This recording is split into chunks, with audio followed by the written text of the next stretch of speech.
Hey everyone, I'm here at my mom's house and I'm by the back porch.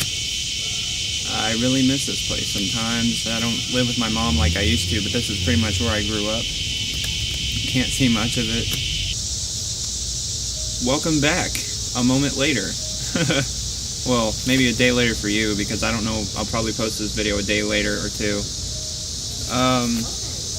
In the last video I mentioned a live group this Saturday at 4 p.m. Eastern time, so it's good for almost anybody. So if you have anxiety or panic disorder, just talk to me about it. Anyway, today we're going to talk about grudges and people who do you wrong.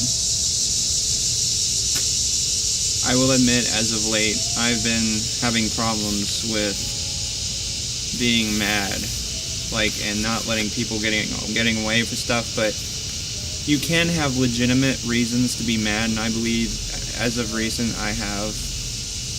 Just try not to obsess over it is the thing. It has got me down a little bit, but I won't really talk about it. I have a story to share with you. It's about something that happened to me almost 3 years ago. A lot of my friends know what I'm talking about because they were there to witness it, when rumors were going around and everything. I won't mention whose name it is, but it took me a long time, up till not too long ago, to let go of it because of how much it really hurt me. I had a friend who I used to stay up late with on a lot of occasions, just to hang out in the middle of the night, and his friend, and I thought they were cool at first, but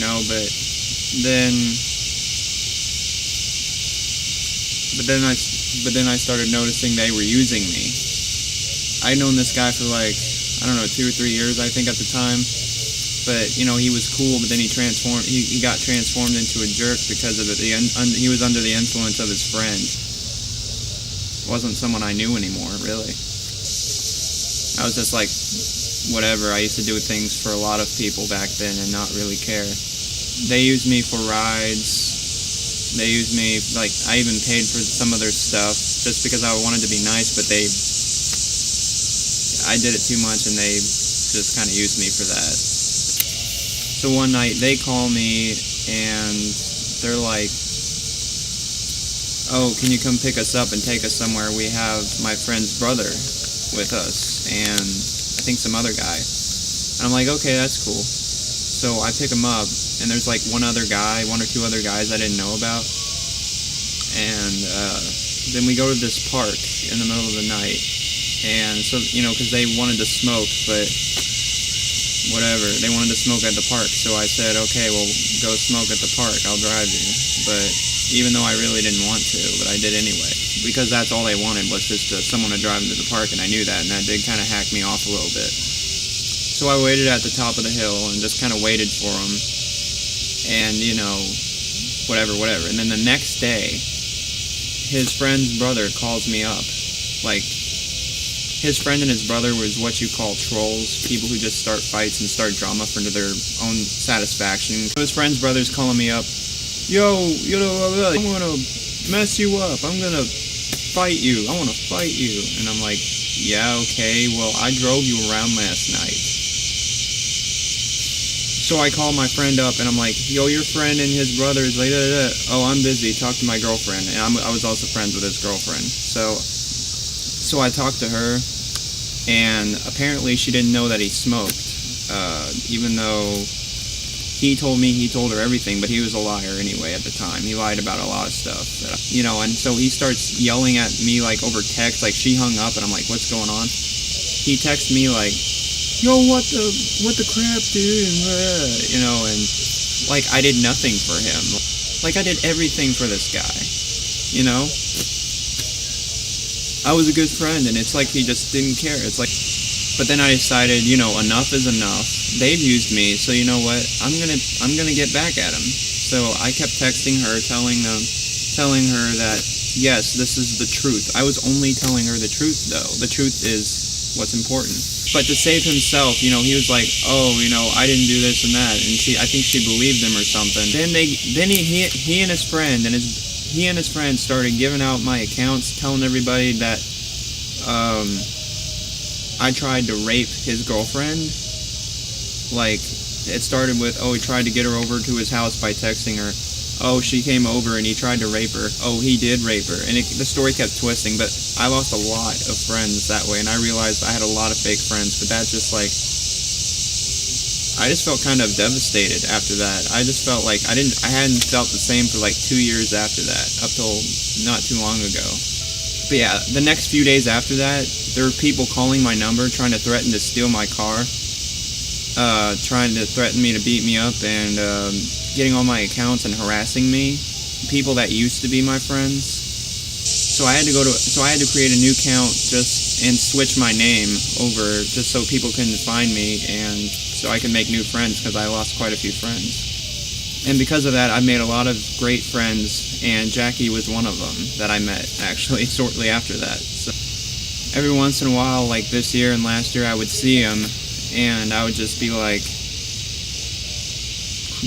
I would feel like every time I saw him, I felt traumatized. I felt like everything was rushing at me at one time. Like, I had relapse problems sometimes, and it would just feel like I was reliving the event.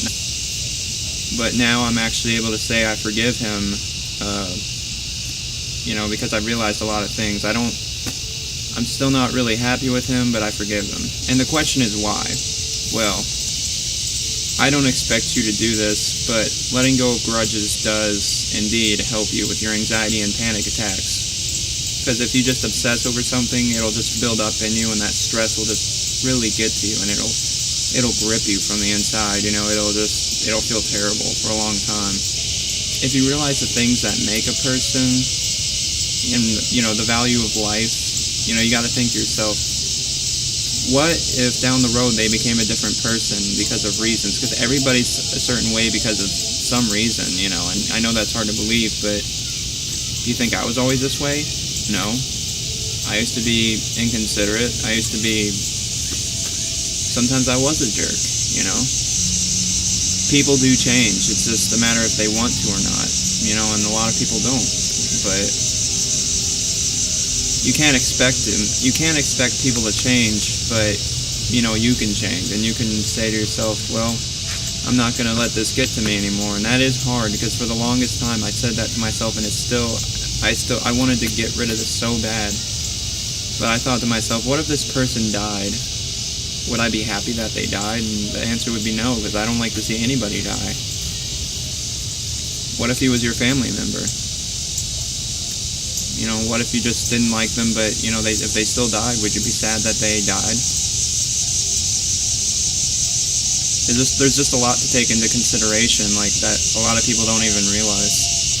So, I may not like him, but I don't hate him anymore. Like, I don't hate anybody anymore.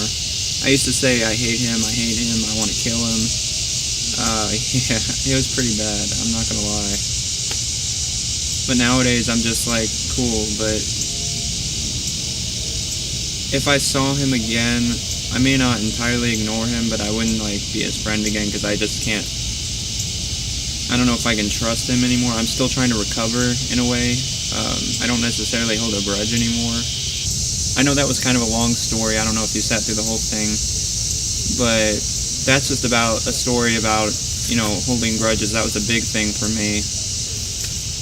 That will definitely help with your anxiety and your panic attacks if you learn how to let go of grudges, though it's not expected, because lots of people get mad, and lots of people have anger problems, like me. I had it bad, but I've learned to overcome it. And if you one day learn that, not let it get to you, it's a really big step in conquering anxiety.